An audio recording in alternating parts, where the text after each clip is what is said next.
जय श्री हरि, जय श्री विष्णु पुराण।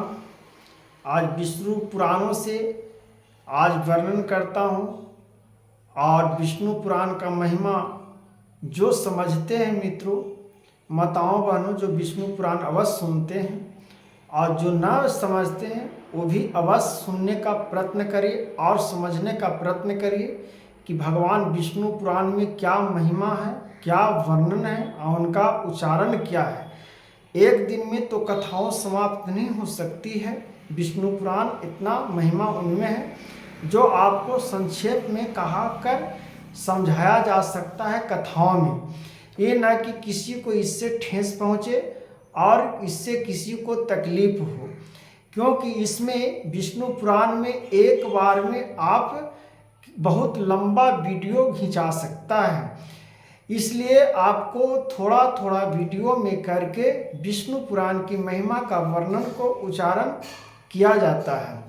उसी आधार से कथाओं में हर प्रकार से आपको नए नए प्रकार से YouTube चैनल पर आपको हर प्रकार से हर साधारण से साधारण ज्ञान, अच्छे से अच्छे ज्ञान, मार्गदर्शन सब फैलाने वाले और मार्गदर्शन देने वाले हर प्रकार से आज ऋषि महर्षिगण, आज महात्मागण सब जो आज पठाएं और कथाएं कह रहे हैं, सब अपने अपने श्रीमद् भागवत गीता से, श्री रामचरितमानस जी से, हर प्रकार से विष्णु पुराण, शिव पुराण, हर प्रकार से अपना महिमा को, गुणों का उच्चारण अपने मुखों से कर रहे हैं।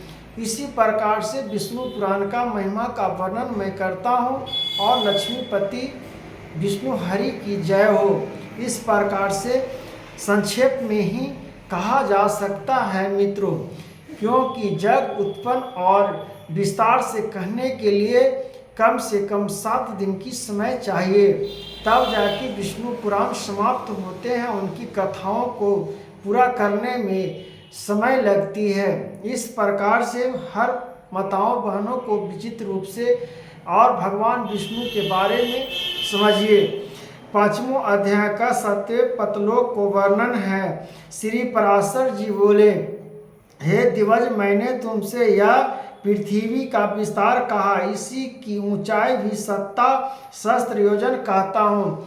हे पराशर जी कहते हैं कि जिस प्रकार से, हे देवी, मैं तुमसे यह पृथ्वी का विस्तार जिस प्रकार से तुम जानने चाहते हो, उस प्रकार से तुम्हारा इस पृथ्वी का मैं वर्णन करके मैं बताता हूँ कि कैसे मनुष्य योगों को युक्त किया जाता है, कैसे भ्रमित किया जाता है, सहस्त्रों योजन किया जाता है। हे मुनि सत्वम एतवल वित्तन नित्यम गर्भस्था महातत्तम सुक्तनम, और पाताल इन सत्वों में प्रत्येक हैं। सत्वों में पाताल, सत्वों में प्रत्येक हैं।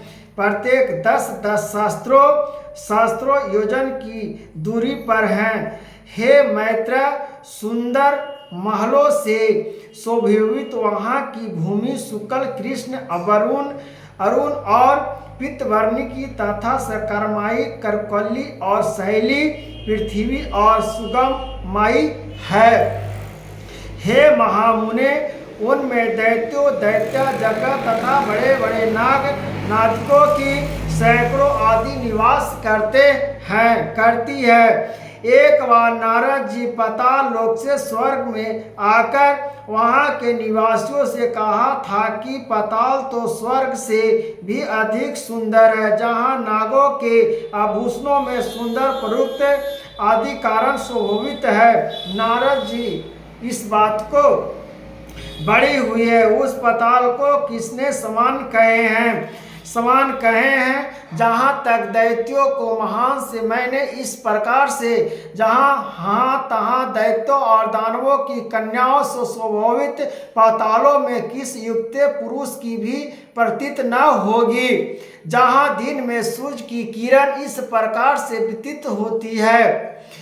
किरण केवल प्रकाश ही करती है, घाम मने धूप नहीं लगती करती, तथा रात में चंद्रमा की किरणों से शोभित नहीं होता, केवल चांदनी ही फैलती है। जहाँ भयन योजन और पानादि का भोगों से अनादि सर्पों तथा दानव आदियों को समस्त समय जाते हुए प्रतीत नहीं होता। जहाँ सुंदर व नदियों, रमणीय सरोवर और कमलों के वन है, जहाँ नरकोरी कौलिक समुद्री कुंक गुजती है एवं आकाश मोहनारी है, और वह दिग्गज जहाँ है, पाताल निवासी दैत्य दानव एवं नागदत्तो अति स्वंथ आभूषण सुगंध अनुलेप बिन बैगुन और मक्तिवादित तथा है। तुर्त यह सब जगम भाग्यशालियों के भोगने योग्य और भी अनेक भोग योग जाता है।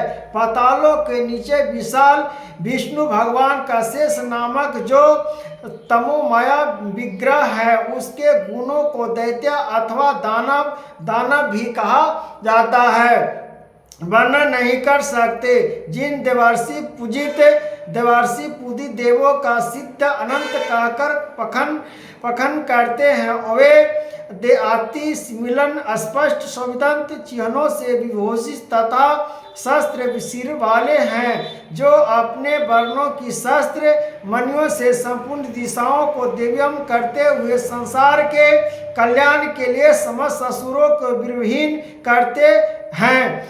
संसार में इस प्रकार से कंसों और रासों को बीजहीन करते रहते हैं। श्री विष्णु भगवान मर्द के कारण अरुण नयन सदैव एक ही कुंडल पहने हुए तथा मुकुट और माला आदि धारण किए, जो अग्नियुक्त श्वेत पर्वतों के समान सुशोभित है। मदन से उत्तम हुआ, जो गिलंबर तथा श्वेत बाहों से सुशोभित होकर मेघमाला और गंगा प्रभाव से युक्त दूसरे कमल कैलाश पर्वत के समान विराजमान है, जो अपने हाथों में हाल और उत्तम मुसल धारण किए हैं तथा जिनकी उपासना शोभा और वरुण देवी यह मूर्तिमाई होकर कहती है। कल्प माता जिनके सुखमाया से विशाल नगरी के समान देवी माया संघर्ष नामक रुद्र निकालकर तीनों लोकों का भंशन कर जाता है। वह समस्त देवों गणों से मंदिर शोभावान शिवस मुंडमाया को कुटुंब धारण किया हुआ पाताल तत्वों में विराजमान है। उनका इस प्रकार से विराजमान है, उनका बल वीर प्रभाव से स्वरूप तत्व और विश्व रूप अहंकार से देवताओं से भी नहीं जाना और कहा जा सकता है। जिनके वर्णों की मणियों की आभास से वरुण वर्णन हुआ है, यह समस्त पृथ्वी फूलों की माला के समान रखी हुई है। इस प्रकार से शोभित और फूलों की माला से शोभित हो रहा है। जय भगवान विष्णु की जय, जय माँ लक्ष्मी।